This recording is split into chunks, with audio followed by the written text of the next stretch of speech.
Durante o papo no podcast, Danilo Gentili falou sobre a demissão de Léo Lins. O apresentador revelou que não foi apenas a piada que fez com que Léo Lins fosse demitido. Confira o corte logo mais e não se esqueça de se inscrever no nosso canal, é muito importante para nós. Eu não consegui dessa vez fazer com que o Léo não fosse demitido, porque eu tô quase sendo demitido. Então fica difícil.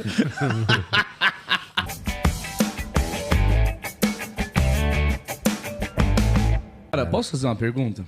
Se não quiser responder também, ok. Não pode Falou responder. de demitir. Eu conheci uma pessoa no teu programa que realmente era totalmente diferente da imagem que eu fazia dela. Tá? Não todos para discutir gosto de humor ou não, mas o Léo Lins eu nunca imaginei que ele era pessoa, gente boa, receptiva, generosa, gentil, que eu conheci nos bastidores. Eu não imaginava. Ele tem o tipo de humor dele, eu posso gostar ou não gostar. Só que em cima do que você vê de tipo de humor, você cria uma personalidade da pessoa. E você, a gente ouve as pessoas falarem em podcast e tal, Danilo é generoso, Danilo é isso. O Léo Lins a gente nunca tinha ouvido falar nada. Quando eu conheci ele, eu falei, que puta cara legal. Todo mundo da minha equipe ficou surpreso com ele. Recentemente ele foi demitido. E eu vendo como ele era querido lá dentro, eu fico imaginando como é que tá a situação lá e como é que vocês encararam isso. Inclusive, só a respeito disso, que puta vídeo você fez também, em homenagem a ele. Cara, Foi um vídeo meio incrível. tenso também. Como é que... Pô, bem legal, assim. Foi eu achei meio bem tenso foda. pra eu fazer Foi esse bem vídeo legal, aí. mano. O post Você é um pode pouco falar tenso. disso, Du? Eu posso. Acontece assim. Primeiro, rolaram algumas coisas a respeito do Léo que não diz respeito só a uma piada. Não foi exatamente uma piada de 2005 que alguém tirou de contexto e... Não foi exatamente isso e só isso. E que eu também não vou falar. O que eu acho que eu tenho que falar, eu falei. Porque o Léo... É exatamente isso que você falou. O Léo é um cara legal. O Léo é meu amigo. E pela pessoa que ele é e pelo puta profissional que ele é, eu jamais me sentiria, dentro de toda a turbulência que eu passei, e tô chateado até hoje, se eu não fizesse uma legítima defesa do meu coração do que é o Léo Lins. Agora, eu não consegui dessa vez fazer com que o Léo não fosse demitido, porque eu tô quase sendo demitido. Então fica difícil. Mas o Léo... Então, tipo, você falou dessa vez, é um bagulho que vira e mexe, né? Claro, né? Vem à de todo tona. lado, de todos os lados. De pressão de todos os lados, assim. Mas o Léo é um cara que eu fico chateado às vezes, porque as pessoas não sabem separar o que é uma piada do que é um comediante, cara. O Léo Pô, é engraçado que é só com comédia que tem isso, né? Ninguém chega e pergunta assim, qual é o limite do funk? Qual é o limite da poesia? Qual o que é? limite na anestesia? Que o cara estuprou a mina desmaiada lá. A gente pode se limitar às artes. Porra. Agora vai você fazer uma piada sobre esse assunto aí. Não, a gente Você pode errado. A gente pode se limitar às artes. Qual é o limite do funk? Eu vou pegar o funk, então. Porque o funk é uma coisa que é extremamente protegido pela beautiful people. Porque como vem da periferia, é sacrossanto. O do funk não se fala, né? Antes de mais nada, a minha opinião. Qual é o limite do funk? Pra mim, nenhum. Funk é uma música. A música não tem que ter limite. Toca o que É quiser. uma arte, né? É uma arte, os caras, quem gostar que consuma, quem não gostar que não consuma, e sejam felizes. E quantas vidas de funkeiro pobre o funk não mudou? O cara vai, escreve um funk e fica rico. Esta é a minha opinião, pessoal. Porém, deixa eu teorizar aqui. Quantas pessoas foram num show de comédia, ouviram uma piada de estupro, baixaram a calça e comeram alguém de 14 anos no meio de um show de comédia? Nunca ouvi esse relato.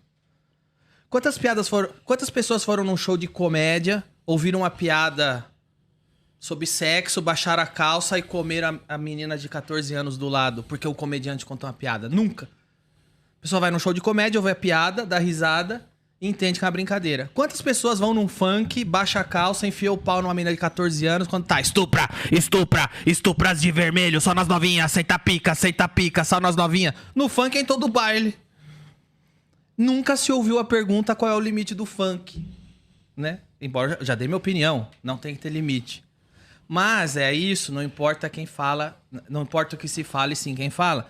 Então, como a Beautiful People, como o funk vem da periferia, os caras romantizam, né? O funk não se fala, é sagrado. Ele é sacrossanto, porque vem da periferia. E olha, todo pobre é um santo, né? E não é, velho. Todo ser humano... Não existe ser humano santo, seja rico, seja pobre, né? Então, assim, eu não entendo porque é com humor o negócio. O negócio é com a comédia, com a piada. Com a piada. Eu tenho minha teoria. Vai virar documentário um dia. E é com stand-up, não é qualquer comédia. Marginalizado, né? Mais que marginalizado, é... Criminalizado. Não. É sob vigilância. Eu sei por quê. Vou falar. Eu não quero falar muito também, pô, senão só eu fico falando. É, não, como um docinho. Mas sabe o que acontece? Sabe o que acontece? O seguinte. Dá uma pergunta pro Netão depois. Quando eu comecei a fazer stand-up, quando nós começamos a fazer stand-up, Oscar, Rafinha, Comédia em Pé, Marcela, o Bruno Mota, o Diogo Portugal, essa geração, eu notei que surgiu um incômodo muito grande na classe artística. Você tinha a classe artística do Rio, se você pegar a primeira polêmica que dá com o stand-up, ela não é relacionada diretamente à política. Você vai ver o Cláudio Torres Gonzaga fazendo uma carta aos atores do Rio de Janeiro, porque os atores do Rio de Janeiro queriam banir o stand-up do teatro, dizendo que o stand-up não era arte. E tá pegando a pauta deles, né? Isso. Sabe por quê? Aí o Cláudio Torres Gonzaga, que é do Comédia em Pé, do Rio de Janeiro, faz uma carta dizendo, mas peraí, o stand-up não usa a Lei Rouanet. O stand-up vem e lota o teatro e dá emprego. Qual que é o problema com o stand-up? Porque já começou essa guerra. Depois essa guerra mudou, virou a Zona Sul da Globo, do Leblon, demonizando os principais expoentes do stand-up de São Paulo. Era eu, Rafinha, Oscar, nós era tudo demonizado. A grande verdade, cara, é que eles perceberam que o stand-up não passa por um filtro de ideologia e não passa por um filtro de sindicato. Para você ser ator, você tem que ir pra USP, fazer artes cênicas e passar pela linha de produção do professor da USP, da lavagem cerebral da USP. E eles vão se certificar que o ator que sobra no fim da linha de produção, sabe quem é? Quem teve a lavagem cerebral, quem aderiu ao sindicato, entendeu? O stand-up, sabe quem é? É um cara que sai da casa dele. Eu saí lá de Santo André pra fazer stand-up. Eu não tive nada, eu não tive o sindicato da arte cênica, eu não tive um professor, eu não tive a USP, eu não tive os intelectuais dizendo qual piada eu posso ou não fazer. Isso assustou fodasticamente a classe artística brasileira. Por isso que começou-se a se demonizar o stand-up. Por isso começou-se a se fazer a pergunta, qual é o limite do humor? Que até então ninguém... Sabe qual é o limite do humor? A agenda deles. Esse é o limite do humor. Se você for da turma e da agenda deles, você pode fazer o que quiser, que não vai dar problema nenhum. Esse é o limite do humor. Então, o stand-up é aquele que sai da casa dele.